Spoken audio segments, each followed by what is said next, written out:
है everyone, Praveen this side. I hope आप सब लोग बढ़िया कर रहे। तो आज ना अपन सॉल्व करने जा रहे प्रॉब्लम लॉन्गेस्ट कंसेक्यूटिव सबसीक्वेंस, जो कि एक मीडियम लेवल का प्रॉब्लम है। But trust me guys, problem के एंड पे आते आते अपन इस प्रॉब्लम को मीडियम से इजी बना देंगे by learning it with 4 approaches. हाँ, हम ना पूरा इंट्यूशन बिल्ड करेंगे कि स्टार्ट में एक बिगिनर के माइंड में कैसे आएगा, फिर उसको ऑप्टिमाइज और ऑप्टिमाइज और ऑप्टिमाइज करते जाएंगे। ठीक है, तो अपन 4 अप्रोचेस से इस प्रॉब्लम को समझेंगे। तो प्रॉब्लम में बोला है कि given an array A R R of non negative integers. अपने को ना एरे दिया है पॉजिटिव इंटीजर्स के साथ। Now find the length of longest subsequence such that elements in the subsequence are of consecutive integers. तो ना अपने को लेंथ बताना है लॉन्गेस्ट सबसीक्वेंस। अब सबसीक्वेंस का मतलब ये है कि वो एलिमेंट्स को ना कंटिन्यूस होने की जरूरत नहीं है। सपोज अपन ये एलिमेंट को उठाए, फिर बाद में इसको स्किप करके इसको उठा सकते, फिर आगे कुछ एलिमेंट्स है तो इन दोनों को स्किप करके इसको उठा सकते हैं ना। तो सब एरे ने सबसीक्वेंस फाइंड करने को बोला है such that elements of the subsequence are of consecutive integers. तो अपन जो भी सबसीक्वेंस उठा रहे हैं ना, वो ना कंसेक्यूटिव इंटीजर्स होना चाहिए कहते। अब कंसेक्यूटिव नंबर्स का मतलब क्या है? सपोज अपन अपना नंबर 1 से स्टार्ट करें तो उसका नेक्स्ट नंबर क्या होना चाहिए? 2, फिर 3, फिर 4। वही अगर अपन 10 स्टार्ट करें तो नेक्स्ट क्या होना चाहिए? 11, फिर 12, सो ऑन, है ना। तो कंसेक्यूटिव इंटीजर्स बोल तो वो है। तो प्रॉब्लम डिस्क्रिप्शन तो अपन समझ गए कि अपने को लेंथ बताना है लॉन्गेस्ट सबसीक्वेंस का जो कंसेक्यूटिव इंटीजर्स को होल्ड करता हो। तो आओ एग्जाम्पल देखेंगे। तो अपने एग्जाम्पल 1 में अपने को एरे दिया है ये, और अपना आउटपुट है 6। एक्सप्लेनेशन में क्या बोला बोले तो the consecutive numbers here are 1 2 3 4 5 6। तो ना यहाँ पे सबसे पहले यहाँ 1 से स्टार्ट करें तो पहले 1 को लिए, है ना। तो पहले 1 को लिए, फिर 1 के बाद नेक्स्ट क्या आता है? 2, तो ये 2 को लिए, फिर 2 के बाद क्या आता है? 3, फिर 3 के बाद 4, फिर 4 के बाद 5, तो 5 के बाद क्या है? 6। तो देखे यहाँ पे अपन सब एरे नहीं ले रहे, सब सीक्वेंस ले रहे, यानी कि कुछ भी ऑर्डर पे जा रहा है ना। फिर 6 के बाद कोई एलिमेंट है नहीं, तो अपना लेंथ कितना हो गया? 1 2 3 4 5 6। तो इसलिए अपना आउटपुट है 6, है ना। यार प्रॉब्लम एक्सप्लेनेशन में भी वही बोला। अब अपने एग्जाम्पल 2 में अपने एरे दिया है ये, और अपना आउटपुट है 4, क्योंकि ये नंबर स्टार्ट करा अगेन 1 से। तो यहाँ पे अपन करें 1, 1 के बाद आया 2, 2 के बाद 3, 3 के बाद 4, 4 के बाद 5, 5 नहीं है। तो अब काउंट कितना है? 1 2 3 4। तो अपना आउटपुट 4 हो गया, है ना। वैसे अपने एग्जाम्पल 3 में भी अपना आउटपुट है 7। ओके, तो अपन एग्जाम्पल्स भी अच्छे से समझ लिए। अब आओ कंस्ट्रेंट्स देखेंगे। तो अपना एरे का साइज ना 10 टू द पावर 5 है। तो ना अपने को ये problem max to max O of N log N के अंदर सॉल्व करना है ना, क्योंकि अगर अपन इससे भी थोड़ा भी एक्सीड हुए, यानी कि अपन ओ ऑफ एन स्क्वायर तक चले गए, तो ये प्रॉब्लम अपने को टीएलई दे देगा। और यहाँ पे अपना हर एरे का एलिमेंट ना 10 टू पावर 5 है, यानी कि अपन इसको इंटीजर में स्टोर कर सकते। तो प्रॉब्लम तो बहुत सिंपल है, कंस्ट्रेंट्स भी समझ लिए। तो आओ अपन ना एग्जाम्पल 3 को एज अ रेफरेंस लेकर इसमें से ऑब्जर्वेशंस निकालने की कोशिश करते, क्योंकि अपन एग्जाम्पल को डिस्कवर ही नहीं करे। तो ना अपन सबसे पहले अपने अप्रोच 1 को डिस्कस करते, जो कि अपना ब्रूट फोर्स अप्रोच है। यानी कि जो भी बिगिनर इस प्रॉब्लम को देखेगा, सबसे पहले उसके माइंड में क्या हिट करेगा वो। तो सपोज करो अपन एलिमेंट 12 को लिए, है ना। अब 12 के बाद अपने को नेक्स्ट नंबर क्या ढूंढना रहता? 13, है ना। तो 13 को अपन ना ये पूरे एरे में एक्सक्लूडिंग दिस इंडेक्स ढूंढेंगे कि 13 एग्जिस्ट करता, हाँ 13 एग्जिस्ट करता। तो अभी 13 के बाद अपन कौन से नंबर को ढूंढेंगे ये पूरे एरे के सर्च स्पेस में? 14, है ना। फिर 14 मिला तो फिर पूरे एरे के सर्च स्पेस में क्या ढूंढेंगे? 15, है ना। फिर 15 मिला तो फिर पूरे एरे के सर्च स्पेस में क्या ढूंढेंगे? 16। लेकिन यहाँ पे 16 नहीं है ना। तो अपन यहीं पे ब्रेक कर देंगे। तो अपना लूप कैसे चलेगा मालूम? तो कहने का मतलब ये है कि जब भी अपन एक ith इंडेक्स में बैठे हुए रहेंगे ना, तो उसका जो एलिमेंट है ना, उसका +1 करके देखेंगे कि उसका +1 ये पूरे एरे के सर्च स्पेस में एग्जिस्ट करता है। जैसे 12 के प्लेस में 12 + 1 क्या होगा? 13, है ना। तो अपन ये पूरे के एरे में 13 को सर्च करेंगे कि ये 13 एग्जिस्ट करता है। तो उसके लिए ना अपना एक पॉइंटर तो रहेगा यहाँ पे, है ना। अपना एक पॉइंटर तो रहेगा यहाँ पे, लेकिन दूसरा पॉइंटर ना अपना फिर से ये पूरे एरे में स्टार्टिंग इन से लेकर एंड तक ढूंढेगा कि 12 के बाद यहाँ पे 13 है, नहीं यहाँ 13 है, हाँ यहाँ पे 13 है, तो अपने को यहाँ पे मिल गया, है ना। अब 13 के बाद अपन फिर नेक्स्ट नंबर क्या होगा ढूंढने के लिए? 14, है ना। तो अपन फिर से पूरे एरे में ढूंढेंगे कि यहाँ पे 14 है, नहीं यहाँ पे 14 है, नहीं यहाँ पे 14 है, हाँ यहाँ पे 14 है ना।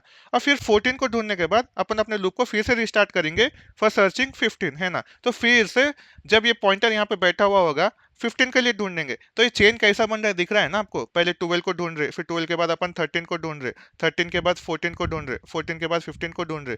तो अपन ये लिंक बनते जा रहा है जब तक अपने को उसका नेक्स्ट नंबर नहीं मिल जाता। और जब भी अपन ये प्रोसेस कर रहे हैं ना, उसी वक्त अपन एक मैक्स कंसेक्यूटिव लेंथ नाम का वेरिएबल लेंगे, है ना, जो इनिशियली 1 होगा, क्योंकि हर एलिमेंट अपने आप में एक लॉन्गेस्ट सीक्वेंस है ना। तो मैक्स कंसेक्यूटिव लेंथ 1 होगा, और ये 1 को ना अपन एवरी टाइम मैक्सिमाइज करते जाएंगे, जब तक अपने को वो लिस्ट बनते जा रहा ना, अपन उसको ढूंढते रहेंगे, है ना। तो अपना अप्रोच वन तो बहुत स्ट्रेट फॉरवर्ड है। इसके सूडो कोड को देखेंगे ना, तो यहाँ पे बहुत स्ट्रेट फॉरवर्ड है कि अपना आई का लूप शुरू होगा 0 से n-1 तक।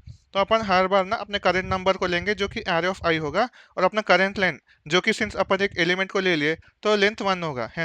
तो यहाँ पे अपन एक लूप चलाएंगे j इक्वल 0 से लेकर n-1 तक, कि अपन जब भी एक आयत पॉइंटर कहाँ भी हो, अपन अपना लूप 0 से शुरू करेंगे, j वाला।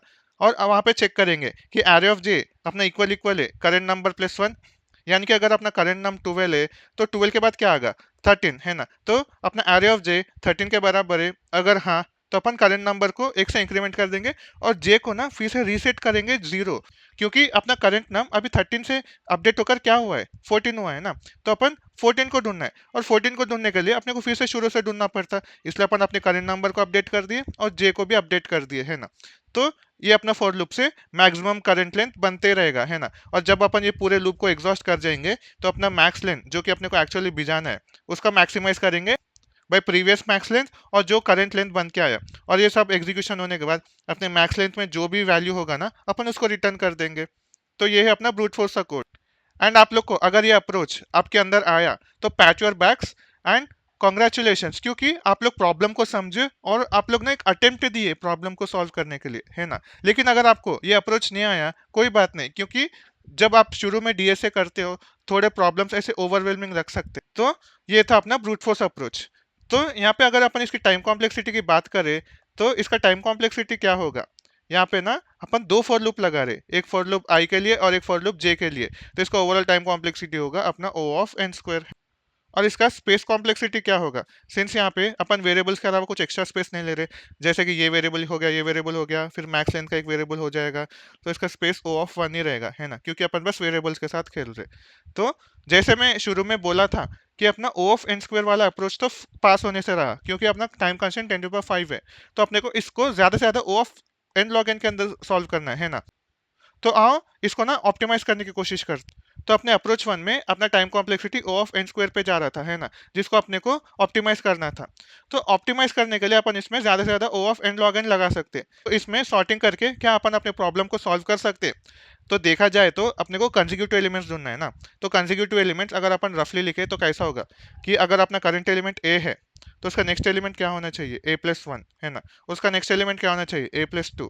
उसका नेक्स्ट एलिमेंट क्या होना चाहिए, a+3, है ना, सो ऑन टिल a+n, है ना। तो अगर अपन यहाँ पे कौन सा भी नंबर लिए, सपोज अपन a+1 को ले रहे, तो इसको अगर अपन अपने प्रीवियस नंबर से कंपेयर करें, तो वो ना एक स्टेप अहेड होगा। जैसे अगर अपन a+3 को लिए और उसके प्रीवियस नंबर को देखे, तो 1 स्टेप अहेड है ना। तो जब अपना लाइन ग्राफ ऐसे ऊपर जा रहा है, तो क्या अपन ये एरे को सॉर्ट नहीं कर सकते, हाँ कर सकते हैं ना। तो पहले अपन अपने एरे को ना सॉर्ट कर लेंगे, और जब एरे को सॉर्ट कर लिए, तो वो नंबर कंसेक्यूटिव है या नहीं वो कैसे चेक कर सकते। अपन जिस भी करंट एलिमेंट में बैठे रहेंगे ना, उसके प्रीवियस एलिमेंट से अपन देखेंगे कि क्या वो एक स्टेप बड़ा है। तो अपन इन दोनों के बीच में डिफरेंस देखें तो कितना होगा, 1 ना। तो अगर अपन इसको इक्वेशन में सॉल्व करें, तो a+2 माइनस ऑफ a+1, है ना। तो अगर इसको सॉल्व करें तो a+2 माइनस a-1, तो प्लस से माइनस से कट हो जाएगा, 2 - 1 क्या होगा, 1, है ना।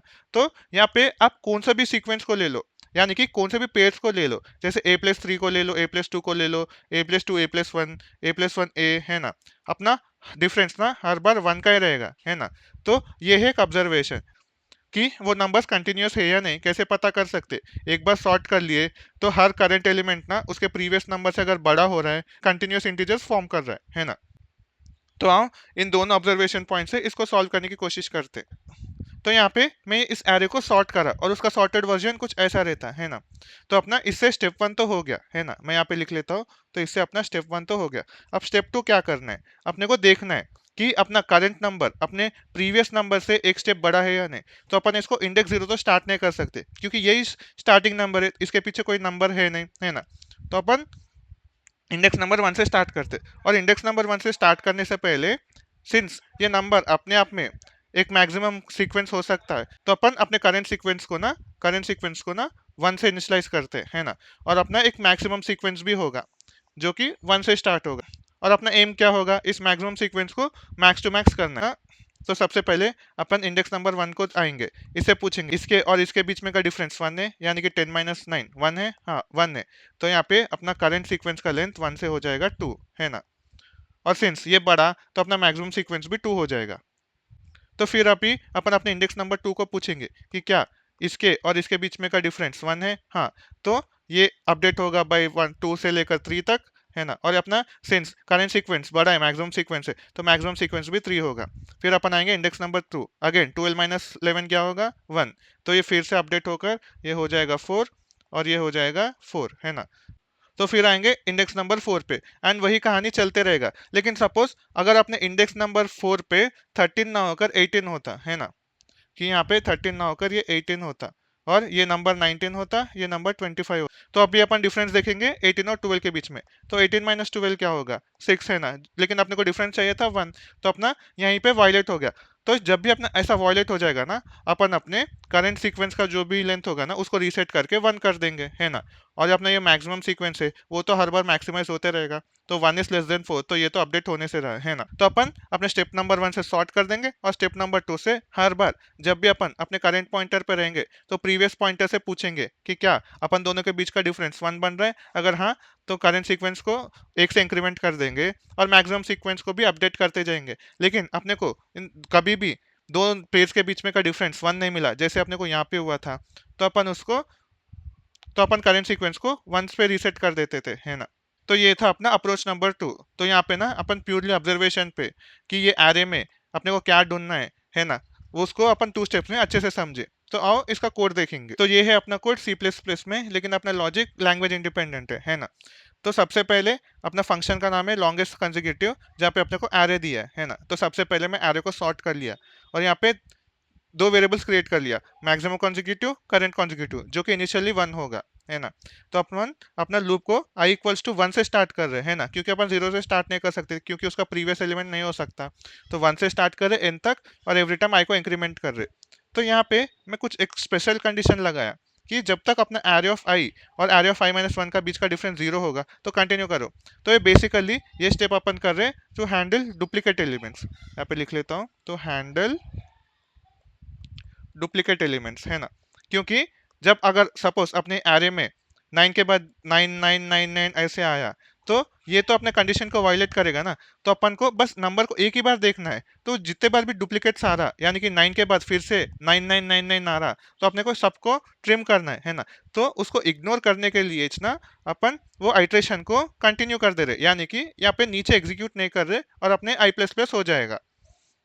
लेकिन ऐसा कंडीशन नहीं है। तो अगर आपको इसको डिटेलली समझना है ना, तो किसी एरे में डुप्लीकेट एलिमेंट्स लेकर उसको सॉर्ट कर कर सॉल्व करने की कोशिश करो, तभी आपको ये लाइन का सेंस बनेगा। तो यहाँ पे अपने दोनों एलिमेंट्स के बीच का डिफरेंस 0 नहीं है, 1 है ना? कि array of I minus array of I minus 1 1 है, यानी कि अपने को एक सीक्वेंस मिल गया। तो अपन करंट कॉन्जिक्यूटिव को इंक्रीमेंट कर देंगे। लेकिन ऐसा नहीं है, तो एल्स के अंदर आएगा। एल्स के अंदर आने का मतलब क्या है कि वो 0 भी नहीं है, क्योंकि अगर 0 होता तो यहीं से कंटिन्यू हो जाता। 1 भी नहीं है, 1 होता तो इसके इफ के अंदर घुसता, तो वो ग्रेटर देन 1 है ना? तो अब लेकिन अपने को डिफरेंस 1 के बराबर होना था, तो अपन करंट कॉन्जिक्यूटिव को 1 पे रीसेट कर देंगे, है ना? तो ये है अपना वो रीसेटिंग वाला लॉजिक, है ना? और जब ये पूरा एग्जीक्यूशन होते रहेगा, अपन अपने मैक्स कॉन्जिक्यूटिव को अपडेट करेंगे विद प्रीवियस मैक्सिमम कॉन्जिक्यूटिव और जो भी करंट कॉन्जिक्यूटिव बन के आएगा, है ना? और जब भी अपने ये पूरा लूप एग्जीक्यूट होगा, तो अपन अपने मैक्सिमम कॉन्जिक्यूटिव को रिटर्न कर देंगे। तो अगर अपन इसका टाइम कॉम्प्लेक्सिटी की बात करें, तो यहाँ पे अपन सॉर्ट कर रहे एन लेंथ के एरे पे, तो इसका टाइम कॉम्प्लेक्सिटी होगा O of N log N, है ना? और यहाँ पे अपन एक लूप चला रहे हैं ना, जो कि बस एन का है, तो इसका टाइम कॉम्प्लेक्सिटी होगा ओ ऑफ एन। तो ओवरऑल इसका टाइम कॉम्प्लेक्सिटी देखा जाएगा तो अपना ओ ऑफ एन लॉग एन होगा। और इसका स्पेस कॉम्प्लेक्सिटी की बात करें, तो यहाँ पे अपन वेरिएबल्स के अलावा कुछ एक्स्ट्रा स्पेस नहीं ले रहे हैं ना, तो इसका स्पेस कॉम्प्लेक्सिटी होगा अपना ओ ऑफ वन। तो अपन अपने टाइम कॉम्प्लेक्सिटी को ओ ऑफ एन स्क्वायर से बॉइल डाउन करके ओ ऑफ एन पे ला लिए, which is a huge huge huge optimization. तो अगर अपन इस कोड को एग्जीक्यूट करके देखें ना, तो ये एग्जीक्यूट हो जाएगा और सारे टेस्ट केसेस को पास कर जाएगा, है ना? तो ये अपन अपने प्रॉब्लम को ना एक्सेप्टेबल बना दिए। लेकिन अपन अपने इस टाइम कॉम्प्लेक्सिटी को O of N log N से ओ ऑफ एन तक भी लेके जा सकते, जो कि अपन अपने अप्रोच 3 में डिस्कस करेंगे।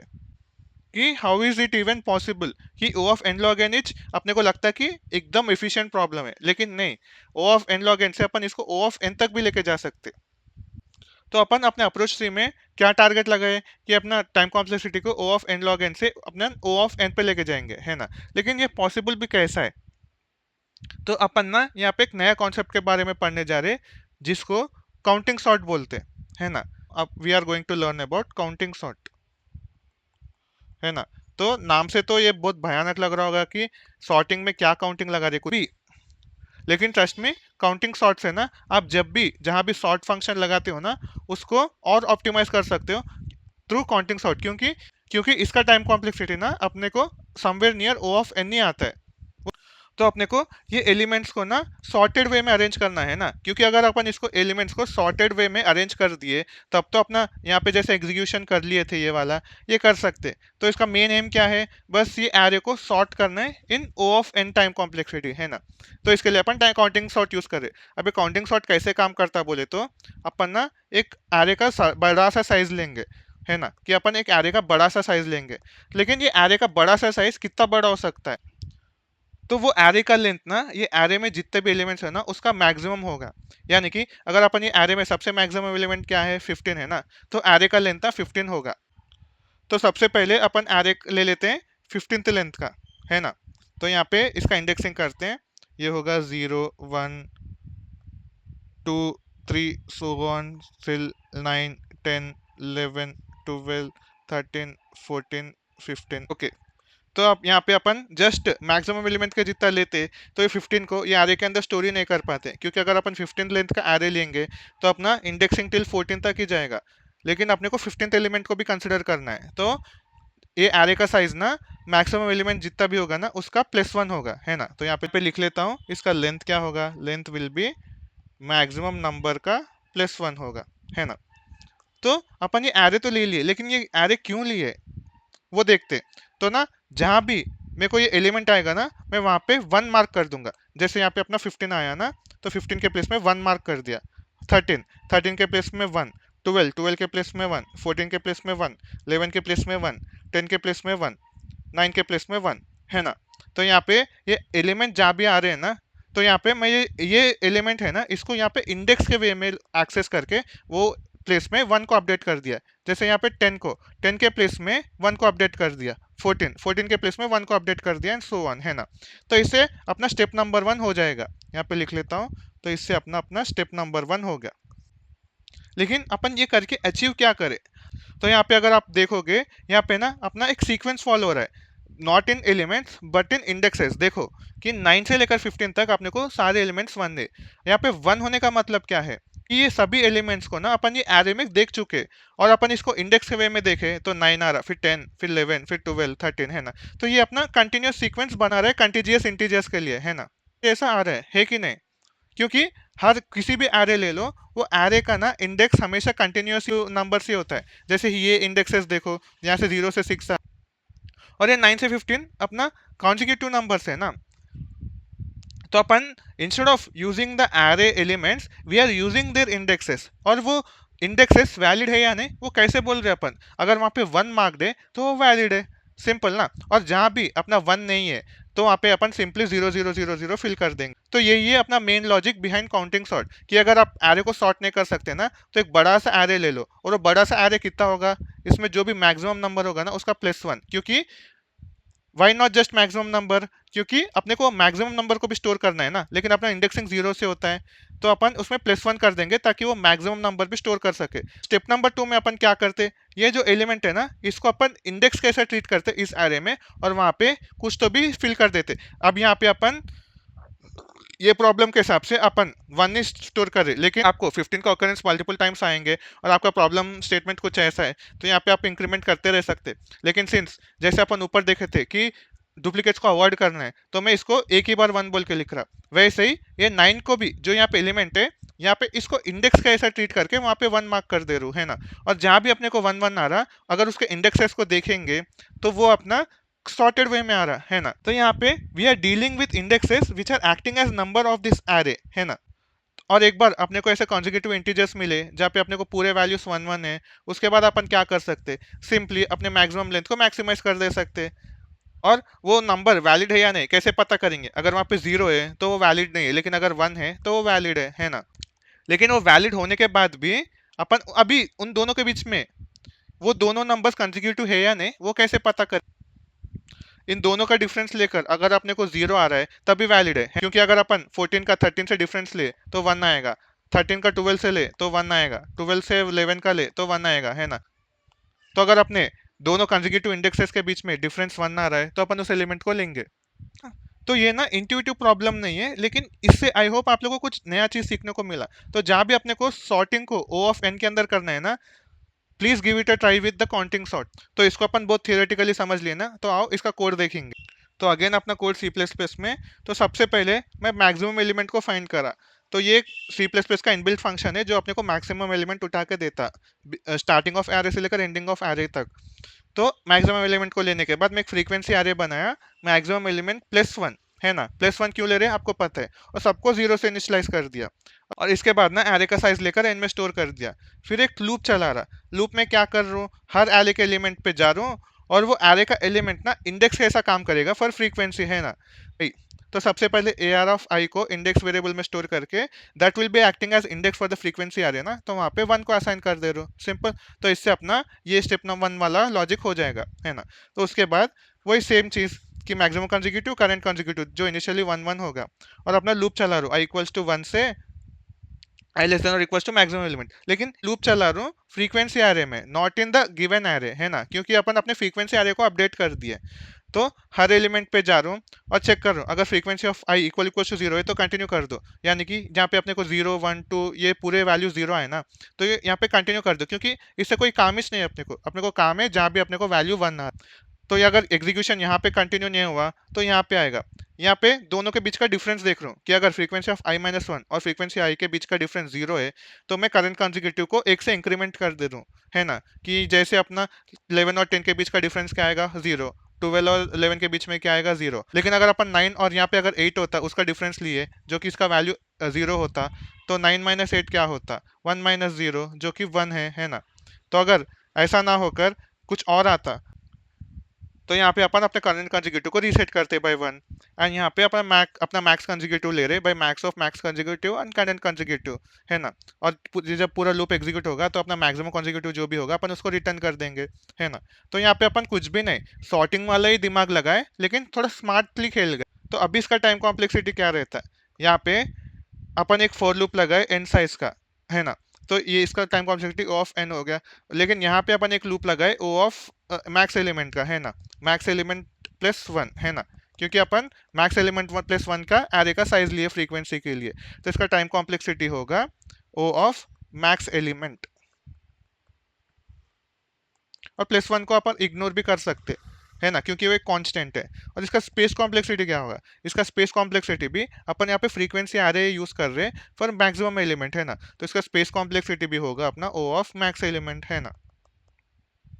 लेकिन अपन अपने प्रॉब्लम में देखे थे कि अपना एरे का हर एरे ऑफ आई का एलिमेंट 10 टू पावर 5 के अंदर होगा, है ना। तो इसका स्पेस ज्यादा से ज्यादा 10 टू पावर 5 के अंदर ही होगा, जो कि ओ ऑफ एन के करीब ही है। ओ ऑफ एन लॉग एन से करीब करीब ला लिए ओ ऑफ एन में, है ना, क्योंकि मैक्स एलिमेंट भी at worst case N size का ही हो सकता, हर एरे में हर एलिमेंट एन साइज का हो सकता। तो अपन अपने काउंटिंग सॉर्ट से देख लिए कि इसको और कैसे ऑप्टिमाइज कर सकते हैं। तो अपन जो नॉर्मल सॉर्ट है उससे अपन काउंटिंग सॉर्ट पे ला लिए, है ना। लेकिन अगर आपको काउंटिंग सॉर्ट के बारे में बिल्कुल भी मालूम नहीं है, लेकिन आपको कंसेक्यूटिव एलिमेंट्स के बारे में जानना है ना, तो अपन ना अपने अप्रोच नंबर 4 में देखेंगे कि without using counting sort also अपन इसको कैसे सॉल्व कर सकते। तो अपन अपने अप्रोच नंबर 4 में ज्यादा कुछ नहीं करेंगे, है ना, कि अपने को अगर अपन को 12 है तो 12 के बाद 13 ढूंढना है या नहीं, उसको इफिशिएंटली कैसे ढूंढ सकते हैं, क्योंकि again we need to go to approach number 1, है ना। कि यहाँ पे अपन ये फॉर लूप तो लगेगा ही लगेगा, क्योंकि अपने को हर एरे के एलिमेंट में ट्रैवर्स करना है। लेकिन ये फॉर लूप को अपन कैसे अवॉइड कर सकते, कि अपने को करंट नंबर प्लस वन ये एरे के अंदर है या नहीं उसको एफिशिएंटली कैसे सर्च कर सकते यूजिंग हैश सेट, है ना। तो अपन हैश सेट की मदद से ये फॉर लूप को ट्रिम डाउन कर सकते, वो कैसे आओ देखेंगे। पे जो एरे में एलिमेंट्स दिए ना, मैं उसको हैश सेट में स्टोर करके रख लिया। तो सबसे पहले अपने को क्या करना है, अपन अपना एग्जीक्यूशन स्टार्ट करेंगे। पहले विल स्टार्ट विथ 15, है ना, और ये 15 को चेक करेंगे, क्या ये 15 हैश सेट में है? हाँ, हैश सेट में। तो अपना करंट सीक्वेंस तो 1 होगा और अपना मैक्सिमम सीक्वेंस भी इनिशियली 1 ही होगा, है ना। तो अपना करंट नंबर ना 15 है ना। तो अपने को 15 तो मिल गया, तो 15 का नेक्स्ट वाला नंबर क्या है? 16 है ना। तो अपन इसको +1 करेंगे तो ये होगा अपना 16।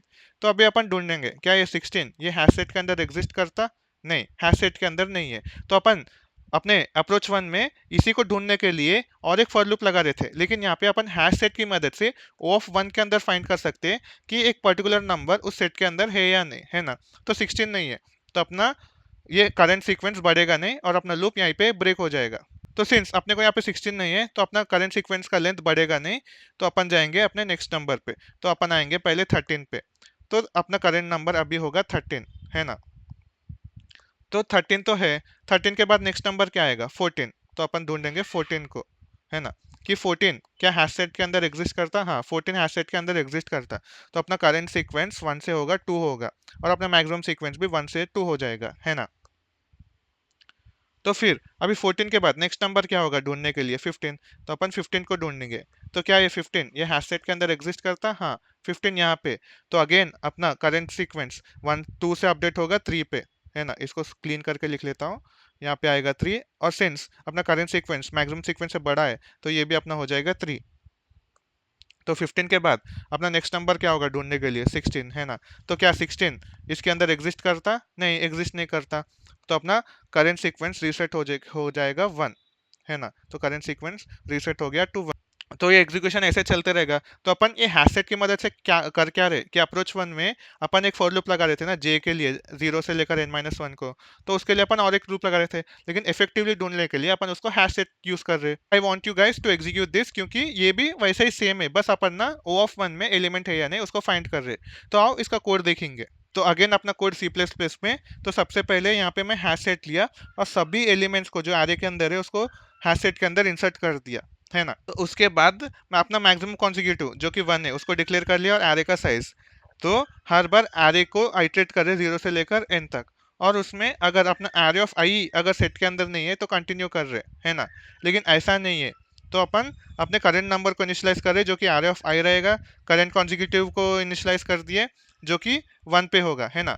और यहाँ पे एक वाइल लूप लगा रहा हूँ कि जब तक अपने सेट के अंदर करंट नंबर +1 का एलिमेंट रहेगा तब तक उसको इंक्रीमेंट करते जाओ और करंट कॉन्जिक्यूटिव को ढूंढते जाओ। यानी कि अगर अपन अपना करंट नंबर 15 होता तो ये अपन 16 को सर्च कर रहे, तो अगर 16 मिला तो करंट नंबर को 16 पे अपडेट कर कर 17 को सर्च करते, है ना, क्योंकि करंट नंबर +1 17 होगा।